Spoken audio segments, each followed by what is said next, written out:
In 1953, the average American refrigerator cost about $350. Adjusted for inflation, that is roughly $4,000 today. And yet, for every single generation before that refrigerator showed up in the kitchen, American families kept food fresh for months, sometimes for years. Without electricity, without plastic, without a single trip to the store for cling wrap.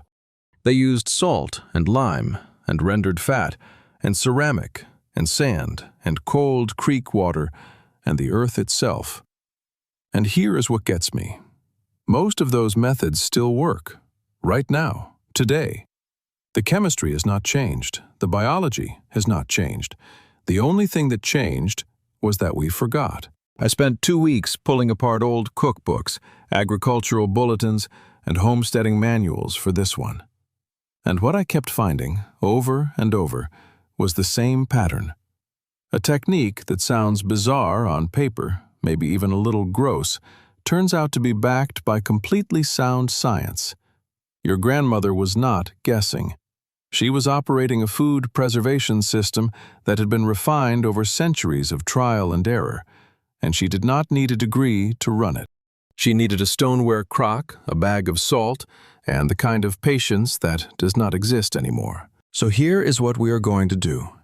We are going to walk through the old American kitchen, trick by trick, and I'm going to show you exactly how each one worked, why it worked, and, in a lot of cases, why the modern replacement is actually worse. But first, you need to understand the world these tricks came from. Because without that context, a jar of eggs sitting in lime water just sounds insane. Before refrigerators became standard household appliances in the 1940s, the American kitchen operated on a completely different logic. Think about it. No freezer, no vacuum sealer, no zip-seal bags. The plastic bread bag did not even exist until sliced bread showed up in 1928, when a jeweler-turned-inventor named Otto Rohwedder finally got his bread-slicing machine into a bakery in Chillicothe, Missouri. Before that, you had a whole loaf. You wrapped it in cloth, and if you did it right, it lasted. The kitchen was the nerve center of a household preservation operation that ran all year long.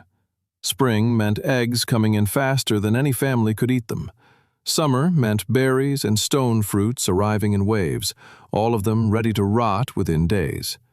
Autumn was the canning marathon, the meat curing, the root cellar stocking. Winter was when you found out whether you had done your job. If your preservation failed in January, your family did not eat. There was no backup plan. There was no Instacart. And this system was not primitive. A 1951 edition of The American Household Encyclopedia, published by N.H. and S.K. Major, dedicated over 60 pages to food preservation techniques. 60 pages. That is not a footnote. That is a curriculum. The Good Housekeeping Institute, which started testing products and methods back in the 1880s, ran systematic experiments on everything from egg storage to butter freshness. These were not folk remedies passed around on a whim. They were tested, documented, and published in magazines that reached millions of households every month. All right, back to the kitchen.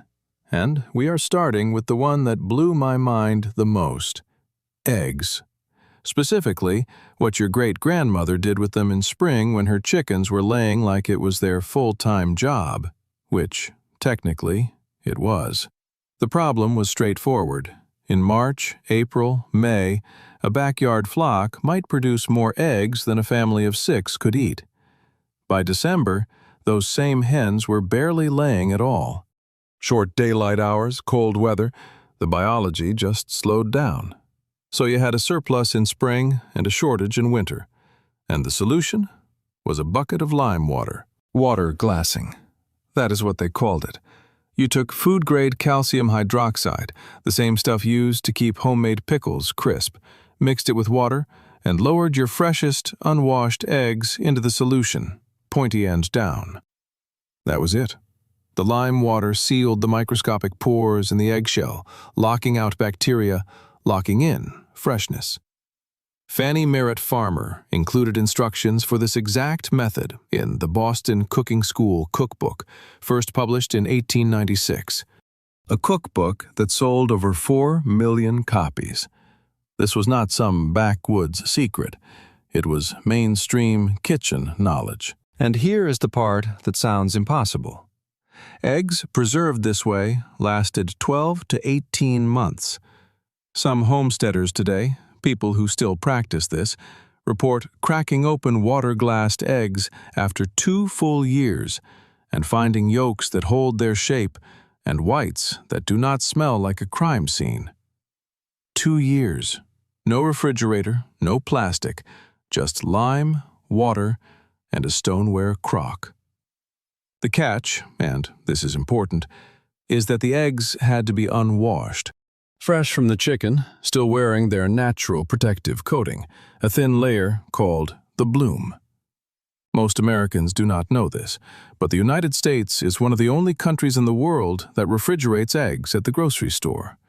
In most of Europe, in most of Asia, eggs sit on the shelf at room temperature. The reason is that American egg producers wash and sanitize their eggs before sale, which strips off the bloom and makes refrigeration necessary. In countries where eggs are not washed, the bloom stays intact and the egg is naturally shelf-stable for weeks. Your grandmother's unwashed eggs, straight from the coop, had that same protection. The lime water just made it permanent. Now, for families who did not keep chickens or did not have access to pickling lime, there was an even simpler version. Mineral oil. You took a clean cloth, dabbed it with food-grade mineral oil, and rubbed a thin coat over each eggshell. The oil filled those same microscopic pores, created the same barrier. Oiled eggs could sit on a cool pantry shelf for up to 9 months, and commercially, this technique is still used today in countries where eggs are sold unrefrigerated. 9 months of shelf life from a $5 bottle of mineral oil and a rag. That is the kind of efficiency that makes modern food packaging look embarrassing. All right, let us talk about butter, because the butter situation in the old kitchen was genuinely elegant. If you ever visited your grandmother's house and noticed a small ceramic crock sitting on the countertop, you were looking at a piece of technology that traces back to 19th century France. The beurrier à eau, which translates roughly to butter dish with water. Americans call it a butter bell or a butter crock. The design is beautiful in its simplicity. 2 pieces. A base that holds cold water. A cup that holds packed butter, which doubles as a lid.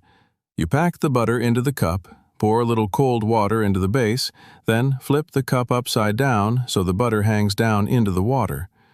The water creates an airtight seal around the butter. Oxygen cannot get in.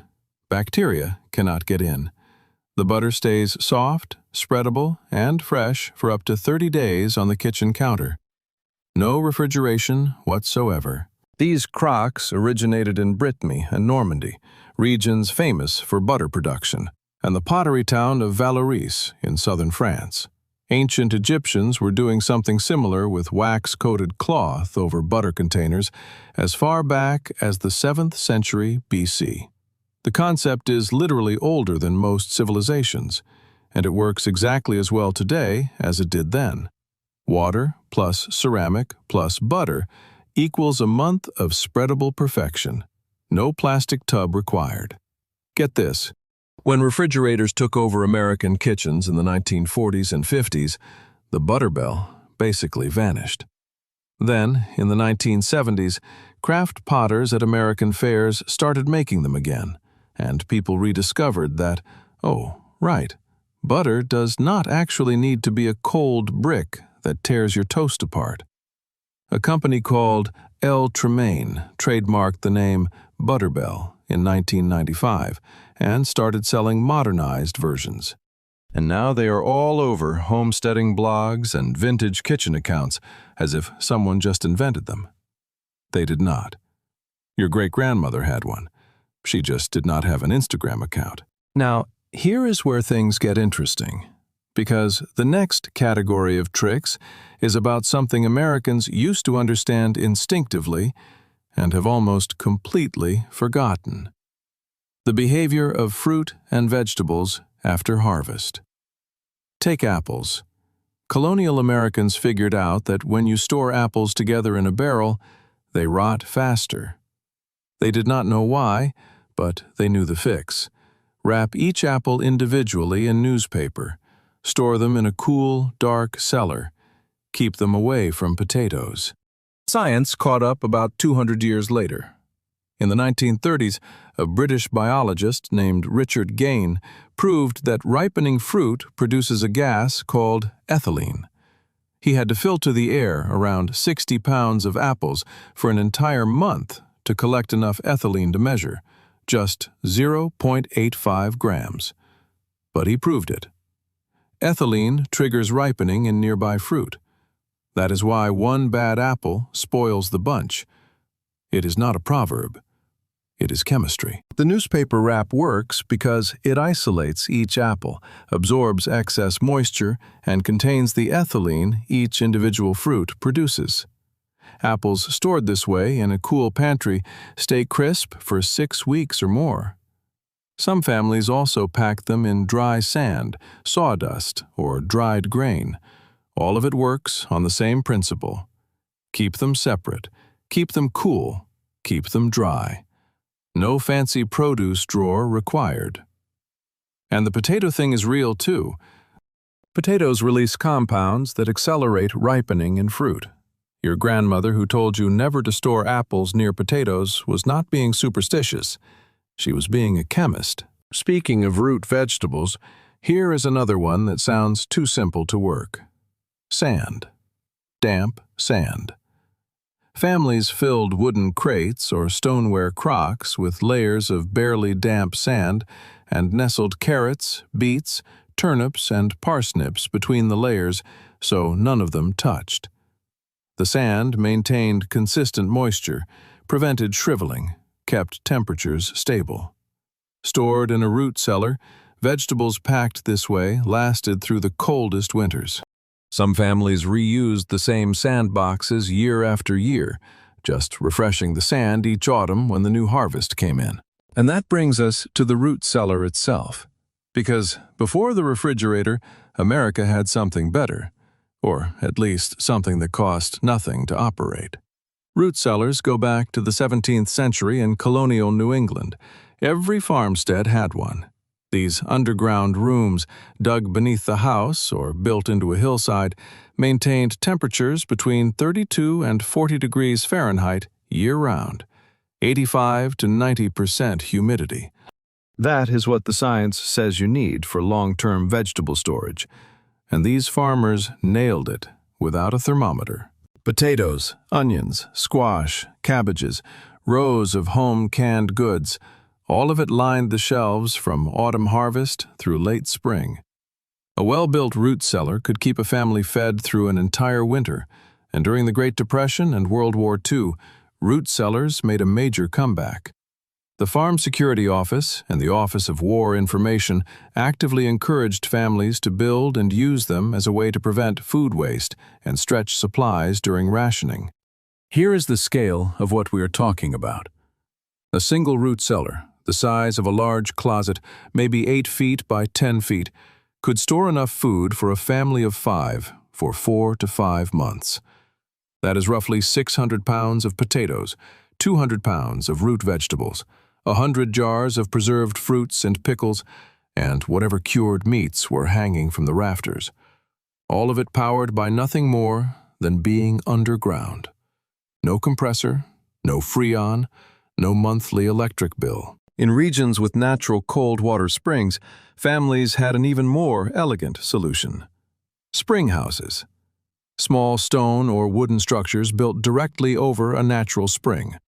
Cold water, often emerging from the ground at around 50 to 55 degrees Fahrenheit, flowed continuously through the building and around stone ledges where crocks of butter, jugs of milk, and containers of fresh cheese sat in the current. Walking into a springhouse on a hot July afternoon was like stepping into a different season. Damp, cool air, the sound of running water, food sitting there perfectly chilled without a single mechanical part. It was a walk-in refrigerator powered by gravity and groundwater. Some springhouses in the Appalachian and Mid-Atlantic regions stood for over 100 years. The Pennsylvania Historical and Museum Commission has documented dozens of them still standing today, many built by German and Scots-Irish immigrants who brought the design from Europe in the 17th and 18th centuries. And if you did not have a spring, you had a well. Families lowered food in waterproof metal boxes or burlap sacks on a rope and pulley down into the stone shaft above the waterline. The walls of a deep well stayed cold year-round. The same rope that drew up drinking water served as the cold storage delivery mechanism. Butter, cheese, fresh meat, all of it chilled by evaporation and stone. Elegant, free, completely forgotten. All right, let us shift gears. Because up to now, we have been talking about keeping plant food and dairy fresh. But the real stakes in the old kitchen were about meat. If your meat preservation failed, you did not just waste groceries. You could poison your family. The techniques were bolder, the chemistry was heavier, and the results were, honestly, kind of magnificent. Salt. That is the oldest trick in the book, and I mean that literally. Salt curing goes back thousands of years. Ancient Egyptians used it. Roman legions carried salt-cured provisions, and American kitchens relied on it from the colonial period straight through the 20th century. Salt pork, salt cod, and corned beef were pantry staples for generations. During the Civil War, the War of 1812, and the Napoleonic Wars, salt-cured meat was standard military rations. Sailors on transatlantic voyages lived on it for months. The process works through osmosis. You pack meat or fish in heavy layers of dry salt. The salt draws moisture out of the tissue, creating conditions where bacteria, fungi, and other organisms simply cannot survive. In rural American homes, families would slaughter a hog in late autumn and spend days packing the cuts in salt for the winter ahead. One hog could produce 150 to 200 pounds of meat. Packed properly in salt, that meat held for months, sometimes the entire season, and the flavor that developed during curing had a depth that fresh cuts never had. That smoky, intense, slightly funky quality that people today pay premium prices for at charcuterie boards, that was just Tuesday dinner for your great-grandparents. You see the problem with modern equivalents? A pound of salt cost pennies. Preserving a whole hog required maybe 10 to 15 pounds of salt, a stoneware crock, and a cool corner of the cellar. Total cost? Maybe $1. Today, keeping that same amount of meat frozen for a winter costs roughly $50 to $70 in electricity, not counting the freezer itself. Your grandmother's method was not just effective, it was economically ruthless. Smoking worked hand in hand with salt curing. After meat was salted and partially dried, it was hung in a smokehouse, where slow-burning hardwood fires produced steady streams of preserving smoke. Families across Appalachia, the South, and the rural Midwest kept smokehouses as standard outbuildings on their property. The smoky flavor Americans associate with barbecue today has its roots in this centuries-old preservation practice. That is not a food trend. That is survival technique, dressed up in a paper napkin. But the preservation method that fascinates me most is confit. The French word means preserved, and the technique is exactly what it sounds like. You cook meat slowly in its own rendered fat, then store it completely submerged in that same fat once it cools and solidifies. The fat layer creates an airtight seal that keeps oxygen and bacteria out. Duck confit is the famous version, the one you see on restaurant menus for $28 a plate. But American homesteaders applied the same principle to pork, goose, and other fatty cuts. Sealed inside a stoneware crock in a cool pantry, confit meat kept perfectly for months. When you were ready to eat, you reheated the portion, the fat melted away, and you were left with tender, richly flavored meat that tasted almost better than the day it was made. And that brings us to the jar, the bacon grease jar. If you grew up visiting your grandmother's kitchen, you know exactly what I'm talking about. A jar sitting beside the stove filled with pale, creamy, rendered bacon fat. She spooned from it when she cooked. She added it to cornbread, fried eggs, green beans, and biscuits. It was simultaneously a cooking ingredient and a preservation habit, because strained bacon fat kept in a sealed jar in a cool spot stays usable for weeks. During World War II, that humble grease jar became a matter of national security. The American Fat Salvage Committee, backed by the soap and glycerin industries, launched an aggressive advertising campaign urging housewives to save every drop of excess cooking fat and donate it to the war effort. Glycerin, extracted from animal fat, was used to manufacture nitroglycerin for explosives. Disney animated Pluto and Minnie Mouse into propaganda shorts about saving kitchen grease. The government paid 4 cents per pound and threw in 2 red ration points as a bonus. Over 4 years, American civilians collected 711 million pounds of kitchen fat. That is roughly 323,000 tons. Now, I have to be honest here, because I found this interesting. Some historians argue that the kind of bombs made from kitchen grease glycerin were relatively minor in the overall war effort. The campaign may have been as much about morale and participation as it was about munitions. But the fact remains, 700 million pounds of bacon grease, collected jar by jar from American kitchens. That is either inspiring or insane. Probably both. All right, we have covered salt and smoke and fat. Now let us talk about acid, sugar, and fermentation, because this is where the old kitchen starts to feel less like survival and more like art. Vinegar pickling.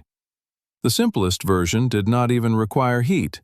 No canning pot, no hot water bath, just vinegar, salt, water, and a stoneware crock. Cucumbers, onions, peppers, beets, even eggs went into vinegar brine and sat in the pantry or root cellar. The high-acid environment stopped microbial growth cold. Those jars of pickled eggs you still see sitting on the counter at old-fashioned general stores and rural diners, that is not decoration. That is a living relic of a preservation tradition that goes back centuries. Fermentation is the one that really gets me, though, because fermentation is not preservation despite bacteria, it is preservation through bacteria. You pack shredded cabbage with salt in a crock, weigh it down, and wait. The natural bacteria already living on the cabbage begin feeding on sugars and producing lactic acid. That acid creates an environment where harmful bacteria cannot survive. The result is sauerkraut. Tangy, probiotic-rich, shelf-stable through an entire winter.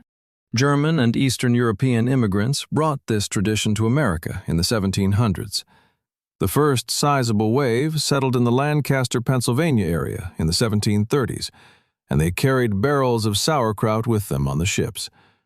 Not just because they liked the taste, because the vitamin C in fermented cabbage prevented scurvy. Captain James Cook loaded his ships with sauerkraut for the same reason.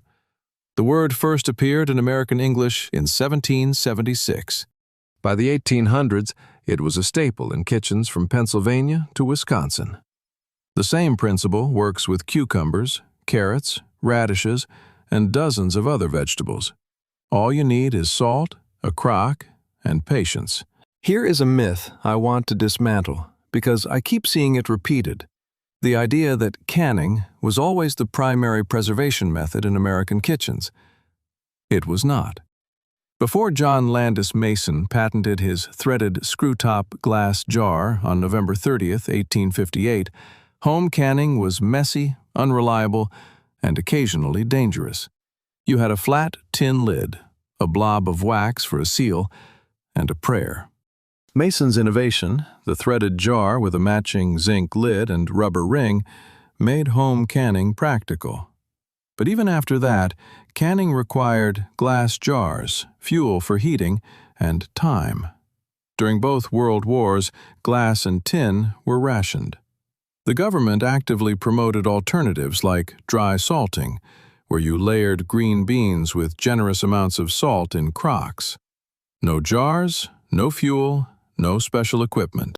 Many people who grew up eating dry salted vegetables insisted they were better in taste and texture than anything canned or frozen. So canning was important, yes, but it was one tool in a much larger kit. The old kitchen was not a one-trick operation.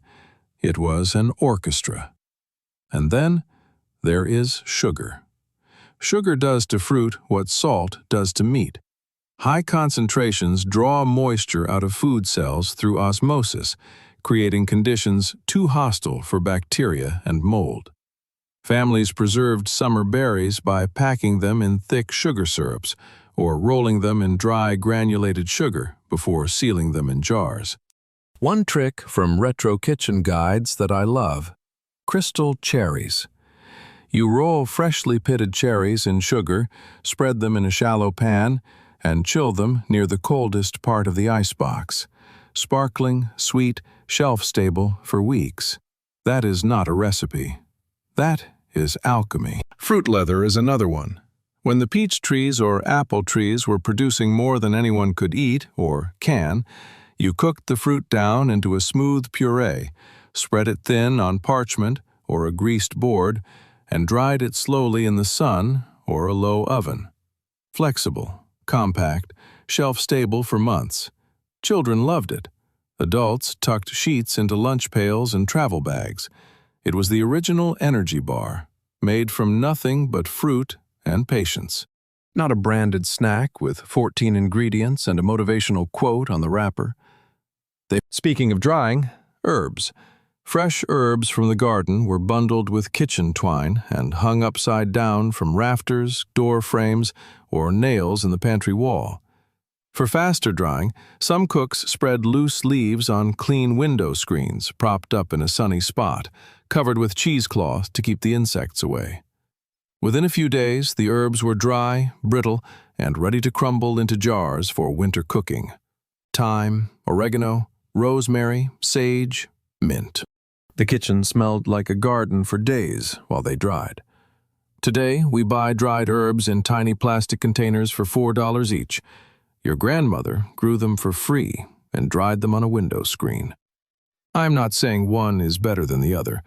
Actually, yes, I am. Hers were better. All right, here is one of the stranger tricks on this list. Storing cheese in wood ash. Sounds like something you would do on a dare, not in a functioning kitchen. But the chemistry is straightforward. Wood ash from a clean hardwood fire is highly alkaline. Bacteria cannot grow in alkaline conditions. Families packed wheels or blocks of cheese inside stoneware crocks surrounded by sifted wood ash. The ash pulled moisture from the surface and created a hostile environment for mold. Over time, the cheese developed a harder texture and a deeper, richer flavor, similar to aged Parmesan. It could last for months without refrigeration. The only rule was that the ash had to come from clean hardwood. No treated lumber, no painted scraps, no plastic in the burn pile. And since we are already in strange territory, let me give you one more. Onions in pantyhose. Yes, this is a real thing. You take a clean pair of pantyhose, drop an onion into the toe, tie a knot, drop in another onion, tie another knot, and keep going until the leg is full. Then you hang the whole thing from a hook in the pantry. The nylon mesh allows constant air circulation around each onion while keeping them separated so they do not bruise or transfer moisture. Stored this way in a cool, dry place, onions last for months without sprouting or going soft. When you need one, You cut below the nearest knot. The next onion is ready. Does it look ridiculous hanging in your pantry? Absolutely. Does it work? Perfectly. Is it the most efficient use of hosiery in American history? That is debatable. But it is definitely in the top 3. Now, I want to zoom out for a second and talk about something that does not get discussed enough: the materials. Because the old kitchen had a materials philosophy that was the exact opposite of what we use today. Stoneware crocks. Every American kitchen had them. Thick-walled ceramic vessels, many of them handcrafted in potteries across Ohio and the Midwest. They stored flour, sugar, coffee, cornmeal, salt. The dense ceramic insulated contents from temperature swings, sealed out moisture and pests. Matching sets with hand-painted labels became kitchen status symbols, passed down through generations. Today, those same crocks sell for $50 to $200 at antique shops. Your grandmother bought hers for $25. Linen and cotton cloth for bread wrapping. Beeswax-infused cloth for covering bowls and wrapping cheese, a technique that goes back to the ancient Egyptians, who were coating cloth in melted beeswax for food storage as far back as the 7th century BC. Glass jars, wooden crates, cast iron, ceramic, stone. Everything in the old kitchen was designed to last decades, not dissolve in a landfill. And if you watch any of those period dramas, Downton Abbey, Mad Men, The Marvelous Mrs. Maisel, you will notice the kitchens are full of these materials: glass, ceramic, wood, metal. No plastic clamshells, no shrink wrap, no styrofoam trays. Those kitchens look beautiful because they were built to last. The modern kitchen looks like a recycling bin that gave up. There is one more thing I want to address before we wrap up, and this is the one that changed how I think about this entire topic. The idea that these tricks were primitive, that they were what people did because they did not have better options. That is completely wrong. These methods were not Plan B, they were Plan A, and many of them are chemically superior to what we replaced them with. Take the celery in aluminum foil trick, a tip passed around at bridge clubs and church suppers in the 1950s and 60s. You wrap a whole bunch of celery snugly in aluminum foil and put it in the refrigerator. The foil lets just enough ethylene gas escape while holding in the moisture that keeps the stalks crisp. Result: 2 to 3 weeks of crunchy celery compared to a few days in a plastic bag. People who still use it swear by it. Kitchen science programs confirmed it. The foil is not a hack. It is better engineering than the plastic bag that replaced it. Or take the cold water revival for wilted celery. Fill a bowl with cold water, maybe add a pinch of salt, submerge the limp stalks for 30 minutes. The vegetable absorbs water through its cell walls. Cold temperature strengthens pectin, the natural thickening agent in plant cells. 30 minutes later, celery that looked like it belonged in the compost bin snaps like it was picked that morning. Science later confirmed the mechanism, but grandmothers figured it out through observation decades before anyone published a paper.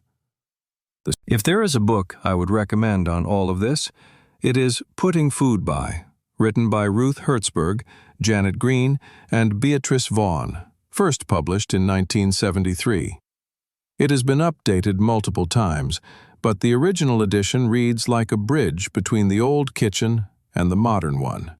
It covers canning, freezing, drying, curing, smoking, and root cellar storage, with the kind of practical detail that makes you realize just how much knowledge was lost when the supermarket became the default. Highly recommend tracking down a copy. You know what gets to me? Not any single one of these tricks. It is the system, the way they all fit together. The root cellar held the vegetables that were packed in sand. The salt cured the pork that hung in the smokehouse. The stoneware crocks stored the flour and the pickles and the lime water eggs. The springhouse chilled the butter that sat in a French ceramic bell. The bacon grease jar collected the fat that flavored everything else. each piece connected to every other piece. It was not 31 separate tricks. It was one kitchen, operating as a unified preservation machine, powered by nothing more than salt, sugar, acid, cold air, and about 10,000 years of accumulated human knowledge. We replaced all of it with a humming box and a roll of plastic. I am not saying that was entirely wrong. Refrigeration saves lives. Food safety has improved dramatically. I like not getting botulism. These are good things. But something was lost, and it was not just the techniques. It was the understanding. The knowledge of why an egg has a natural coating, why an apple releases invisible gas, why salt pulls water out of meat, why cold water revives a wilted stalk. Your grandmother knew these things not because she read them in a textbook, but because her mother knew them, and her mother before that. And somewhere along the line, the chain broke. The newspaper still wraps the apple. The lime water still seals the egg. The old stoneware crock still keeps the butter soft. None of the science has changed. Every single one of these methods works exactly as well as it did 100 years ago. The only thing that changed was us. Take care.